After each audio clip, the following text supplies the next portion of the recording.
മഴത്തോരും മുൻപിലെ പുത്തൻ പ്രൊമോ വിശേഷത്തിലേക്ക് ഏവർക്കും സ്വാഗതം. ഈ പ്രൊമോ ഇഷ്ടപ്പെടുവാണെങ്കിൽ സബ്സ്ക്രൈബ് ചെയ്യണേ, അതുപോലെ തന്നെ ലൈക്ക് ചെയ്യണേ, സപ്പോർട്ട് ചെയ്യണേ.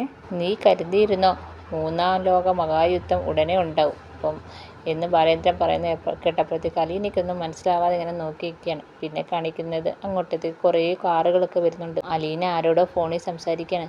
താഴെ ഇടിയും മിന്നലും കൊടുങ്കാറ്റും ഒക്കെ ഉണ്ടാവുന്നത്, എപ്പോൾ വേണമെങ്കിലും എന്ത് സംഭവിക്കാം എന്ന് അലീന ആരോടോ ഫോണിൽ സംസാരിക്കുന്നു. പിന്നെ കാണിക്കുന്നത് കമലയാണെങ്കിൽ ശിവേട്ടനോട് സംസാരിക്കുകയാണ്.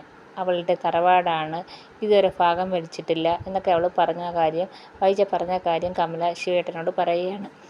ശിവേട്ടൻ പറയാണ്, വൈജയും ബാലേന്ദ്രനും തമ്മിലുള്ള പ്രശ്നം അത് നമ്മളെ ബാധിക്കുമോ? പിന്നെ കാണിക്കുന്നത് അലീന ബാലചന്ദ്രന് ആഹാരം കൊണ്ടുവരികയാണ്. അപ്പോൾ ബാലചന്ദ്രൻ ആഹാരം കഴിക്കാൻ ഒരുങ്ങുമ്പോൾ അലീന വാ തുറന്ന് ചെല്ലുകയാണ്, വാരി കൊടുക്കാൻ വേണ്ടി. കെട്ടിക്കാരായ പെണ്ണ് കുറുമ്പും കാണിച്ചുകൊണ്ട് വരികയാണെന്ന് ചോദിച്ചുകൊണ്ട് ചെവി പിടിക്കുന്നുണ്ട്. എന്നിട്ട് അലീനയ്ക്ക് ആഹാരം വാരി കൊടുക്കുന്നുണ്ട്. പിന്നെ കാണിക്കുന്നത് വൈജയും രോഹിത്തും ബബിതയും കൂടി ഇരുന്ന് സംസാരിക്കുകയാണ്. കൃഷ്ണമോൾ അങ്ങോട്ട് വരികയാണ്. എന്നിട്ട് ചോദിക്കുകയാണ്, എന്നാ ചീപ്പ് വർത്താനം അമ്മ ഈ പറയുന്നത്, അമ്മയ്ക്കൊന്നുമില്ലെങ്കിൽ ഒരു ഡിഗ്നിറ്റി ഇല്ലേ എന്ന് ചോദിക്കുകയാണ്. ഇത് കേട്ടപ്പോഴത്തേക്ക് വൈജയ്ക്ക് ദേഷിച്ച് കൃഷ്ണമോളുടെ അടുത്തോട്ട് വരികയാണ്. ഇതൊക്കെയാണ് പ്രൊമോയിൽ കാണിച്ചിരിക്കുന്നത്. എല്ലാവർക്കും ഇഷ്ടപ്പെട്ടെങ്കിൽ സബ്സ്ക്രൈബ് ചെയ്യണേ, സപ്പോർട്ട് ചെയ്യണേ.